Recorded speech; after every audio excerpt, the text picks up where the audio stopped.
Olá, agora vamos falar sobre mais 3 emoções, que são a tristeza, o medo e o desejo.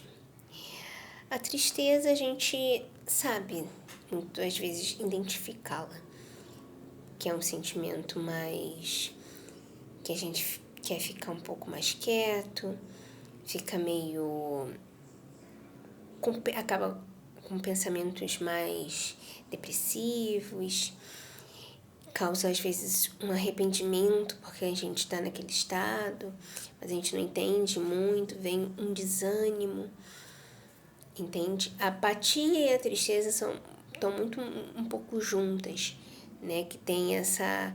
Quando começa uma apatia e evolui para uma tristeza, a gente começa a ter aquele abdicar das coisas, aquele desânimo, aquela vontade de ser uma pessoa mais trágica, pensar só nas coisas ruins que podem acontecer.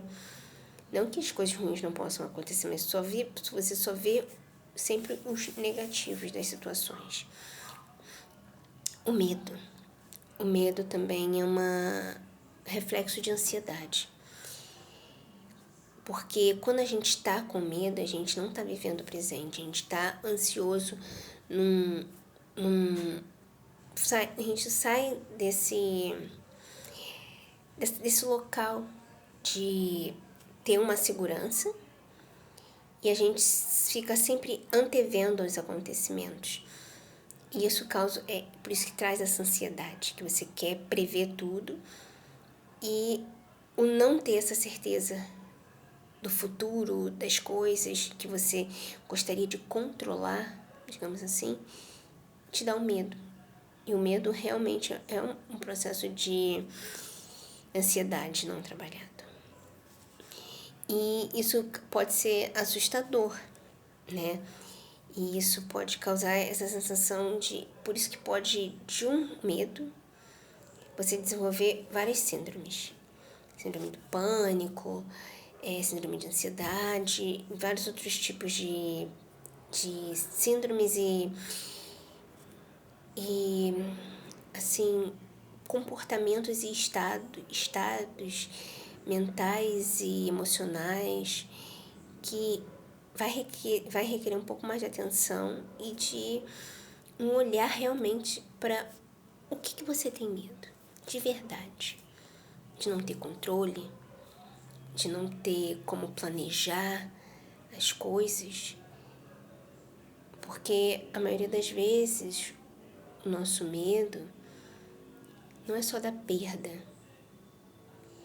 de algo ou alguém, mas o de não ter o controle das situações que você antes achava que conseguia ter.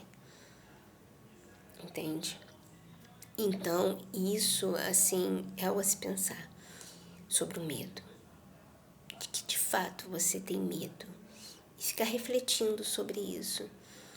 O que, de fato, te causa estágios de tristeza quando você pensa. Quando você para refletir. E o desejo pode ser algo, assim como a raiva, produtivo e não tão produtivo. Porque o desejo, ele também nos motiva a algo, a ir em direção de algo. Mas às vezes o desejo movido somente à paixão, que não é um sentimento ruim, mas assim, paixão no sentido de algo momentâneo. Não algo que você... algo assim, muito impulsivo. O desejo por algo momentâneo, sem uma reflexão, pode causar reações, consequências não tão legais assim. Entende? Por exemplo, se você tem uma doença que não pode... uma restrição alimentar a determinado tipo de coisa, você sabe que aquilo não pode ser consumido por você.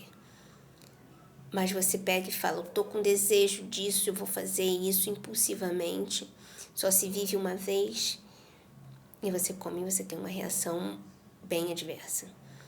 Então, você foi movido por um desejo passional, por algo que podia te destruir. entende? O desejo tem essa, digamos, é uma faca de dois gumes.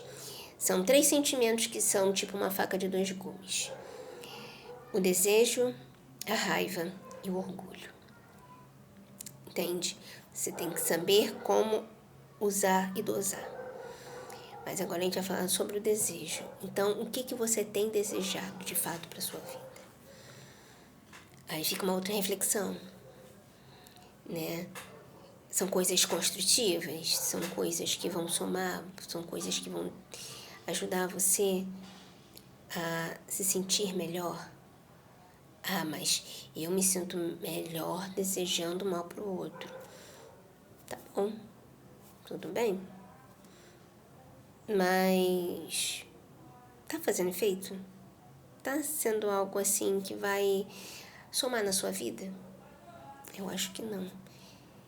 Eu acho que o desejo maior é que a gente consiga se trabalhar, reconhecer tudo que está aqui dentro que precisando ser trabalhado. Porque quando a gente se doa também muito pro outro, quando a gente não deixa a responsabilidade do outro com o outro, ajudando na medida que cabe ajudar.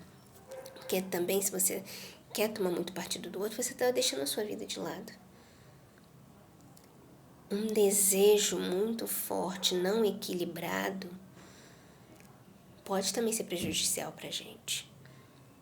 Porque você não pode também fazer tudo para o outro, tem que deixar o outro também ter um pouco de autonomia.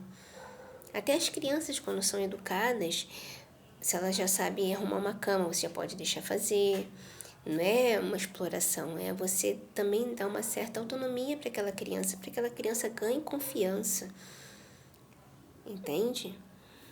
Então, tem que se haver esse equilíbrio, principalmente nas questões relacionadas ao desejo, que você deseja, que de fato você está desejando fazer para si, primeiramente, para assim ser para o outro. Porque quando a gente se ajuda, a gente está ajudando o outro de alguma forma. Porque aí o outro não precisa mais se preocupar com a gente do jeito que se preocupava, digamos assim. Entende? Igual um funcionário. Você no começo vai ensinar aquele ofício. Mas se toda hora o funcionário pegar e ter que ir perguntar para você o que vai fazer, você pode ir delegando para ele, né? Mas se você tiver sempre que supervisionar aquele funcionário, você não vai fazer a sua parte direito, entende? Não é nem questão de perguntar sempre, é questão de ter que sempre supervisionar, entende? E quando você já sabe fazer a sua parte, sabe que aquele trabalho vai fluir com você e aquela pessoa que estava direcionada pode fazer o trabalho dela também, tudo vai fluindo tranquilamente. Então, eu queria esses 3 pensamentos, essas 3 perguntas sobre esses 3 sentimentos. Qual as coisas que têm te trazido tristeza? Qual é o seu medo? E qual o desejo que você está manifestando para a sua vida?